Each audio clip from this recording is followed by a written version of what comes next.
Now, within this region, there's a hunting camp dating back to the 1950s. Over the years, the hunters have experienced something highly unusual. And by proximity alone, this is worth investigating.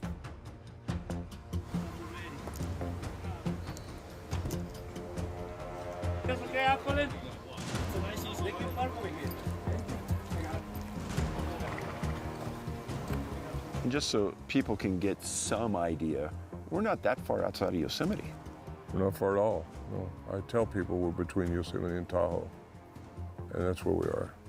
If you leave at 6,000 feet elevation, you hike into close to 10,000 feet before you start dropping back into up and down. The whole topography up here changes every year. You don't know what to expect. You don't know what log's going to cross the trail that you have to work your way around to get here. There's really no good trails to get here. And if you don't know where it's at, you'll never find it. It's just one of those places.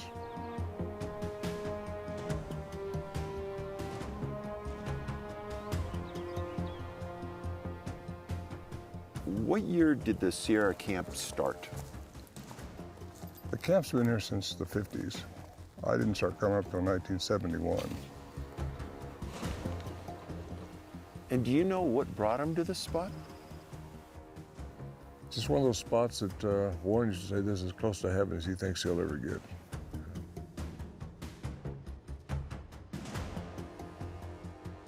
It's so remote. The deer are plentiful. There's a lot of bear up here. It's pristine. There's a lot of granite, fresh water coming right out of the ground. This is where the springs start. And it goes down to the rivers, and it's just a gorgeous place to be.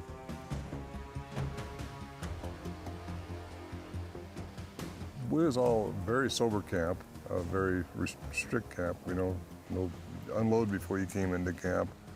No alcohol was here. It was really a quite disciplined camp. All the guys were professional people, so we kept what was going on up here, whatever it was, we don't know, but kind of to ourselves for a long time. And what was the average success rate for you guys coming up here? Oh, the deer, it was 100%. We never didn't get a deer. It's that kind of a place.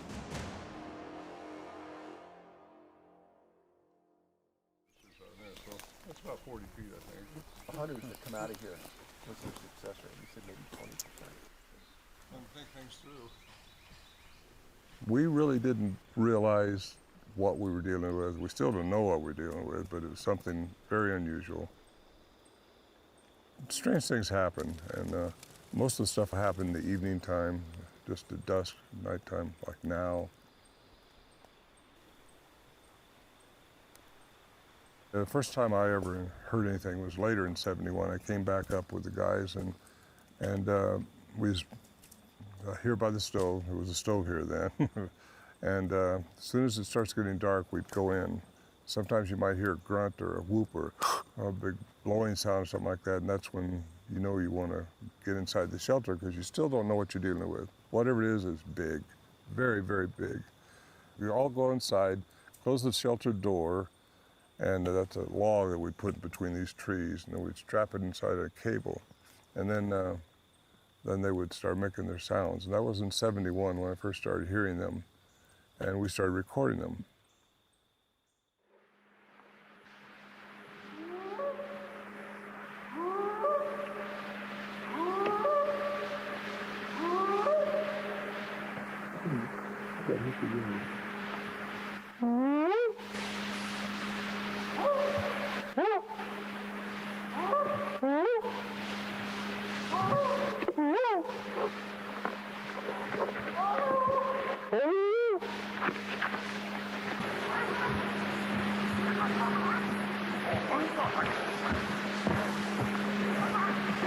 There's two of them across the creek at the big rocks.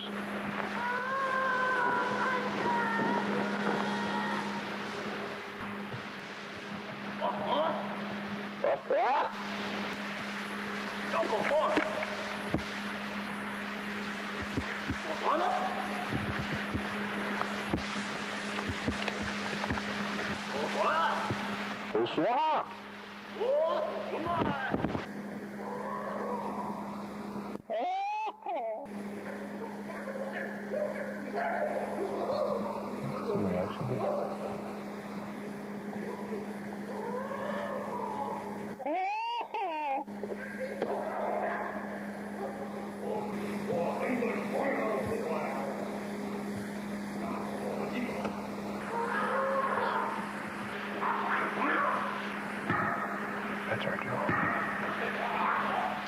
We were all talking about maybe having to shoot our way out. You're just sitting there, all of you are kind of petrified. You're just waiting for the walls to break open, something reach in there and grab you and hold you up, and waiting for the light to break in the cracks of the walls, and never happened. That's the strange part, because you hear it over there, but you don't see it over there.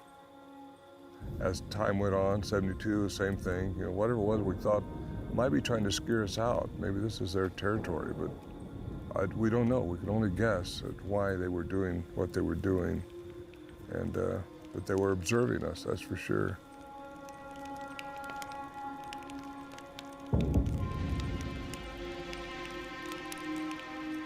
Well, we do know that their vocal range is much greater than human beings. Their frequencies go way above and way below the abilities of human.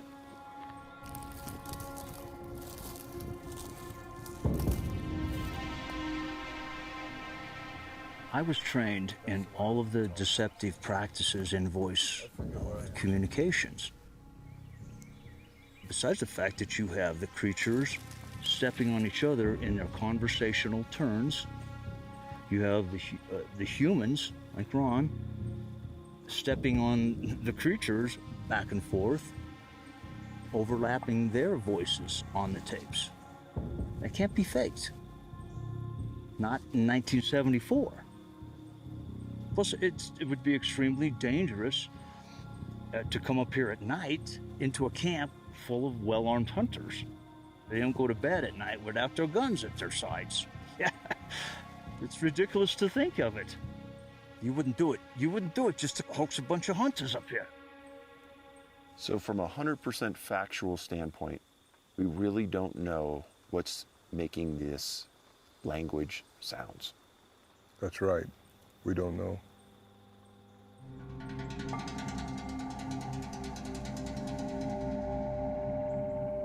One time I heard a big, sound like a huge tuning fork above us, and you couldn't find the source of it. It was just a big sound like that. Sometimes you'd hear a sound out here, and one time we thought our camp was being torn apart by something. We thought the barrels we'd packed in and was being torn up and tossed around, and you look out here when all the commotion and the sound stop, and there's nothing changed. Now, how do you explain that? You know, one time we was in there, I thought I heard a car door slam out here. Now, come on, we're 8 miles in the wilderness. There's no... So aside from the sounds, you also saw some things in the sky and the air? Yeah, lights, yeah, orbs. Other guys that reported orbs when I wasn't here.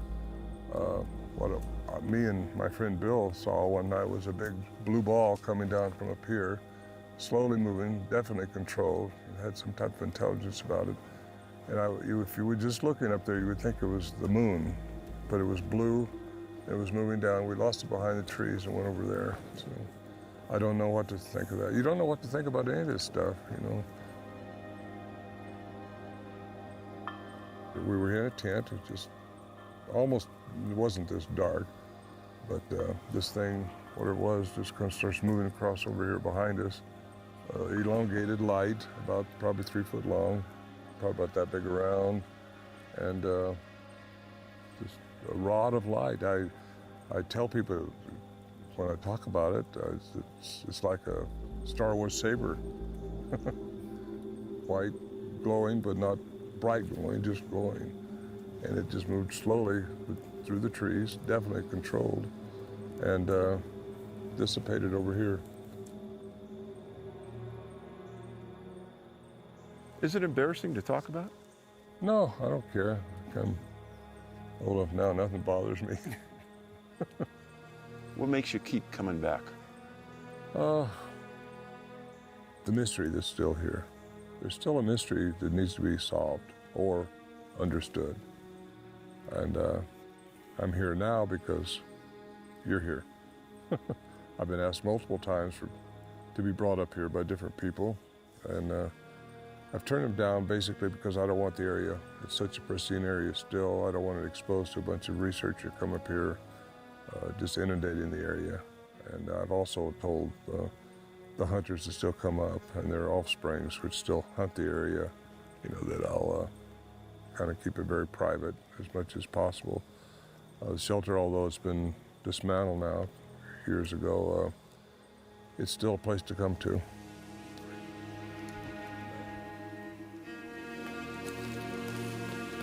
was interesting stuff.